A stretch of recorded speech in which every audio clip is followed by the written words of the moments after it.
স্বপ্ন তো সবাই দেখে, কিন্তু সফলতা কয়জনে পায়? দেখো, আমি এখানে একটি ঝুড়ি নিয়েছি। ঝুড়িটি দিয়ে 3টি দাগ দিয়ে দেবো। গোল দাগগুলো দেওয়া হয়ে গেলে এর পাশ থেকে ইট বসিয়ে নিতে হবে। দেখো, গোল দাগের পাশ থেকে ইটগুলো আমি ঘুরিয়ে ঘুরিয়ে সাজিয়ে দিচ্ছি। এখানে আমি মোট 17টি ইট ব্যবহার করেছি। এরপরে উপর থেকে আমি মাটি দিয়ে দেবো। হাত দিয়ে একটু সমান করে ইটের পাশ থেকে মাটি দিয়ে দিতে হবে। একইভাবে বিপরীত পাশেও দিয়ে দিতে হবে। এটি শেপটি তৈরি করার জন্য এর ভিতরের সাইড থেকে 2টি বিট তৈরি করে দেব। এরপরে একটি স্ট্রাকচার তৈরি করতে হবে।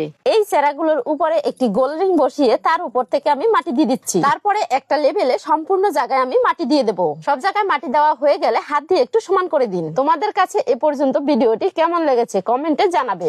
এখন উপর থেকে একটি রঙের কৌটা বসিয়ে পাশ থেকে মাটি দিয়ে দেব। এরপরে হাত দিয়ে সমান করে দিন। এরপরে বিপরীত পাশে কৌটোটি বসিয়ে মাটি দিয়ে দিতে হবে। ততক্ষণে তোমাদের কাছে একটি অনুরোধ করছি, ভিডিওটি তোমরা কে কোথা থেকে দেখছো অবশ্যই কমেন্টে জানিও। দেখো, তৃতীয়টিতেও দেওয়া হয়ে গেছে। সম্পূর্ণ জায়গায় না দিয়ে অল্প একটু ফাঁকা রেখেছি। এখন চুলাটিতে ডিজাইন তৈরি করার জন্য পাশ থেকে কিছু মাটি দিয়ে দিচ্ছি।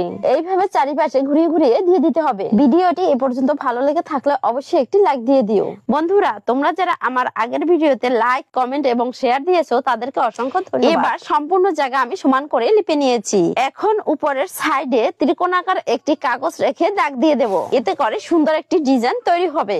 তারপরে একটি চাকু দিয়ে দাগ দেওয়া অংশের মাটিটাকে কেটে তুলে ফেলবো। একইভাবে দ্বিতীয় পাশের মাটিটাকেও তুলে ফেলছি। তারপরে চুলাটি সব জায়গায় আমি ফিনিশিং লেপা দিয়ে দেবো। সম্পূর্ণ লেপা হয়ে গেলে 1 থেকে 2 দিনের জন্য শুকিয়ে নিন। দেখুন, আগুন জ্বালানোর পরে এটি দেখতে কত সুন্দর লাগে।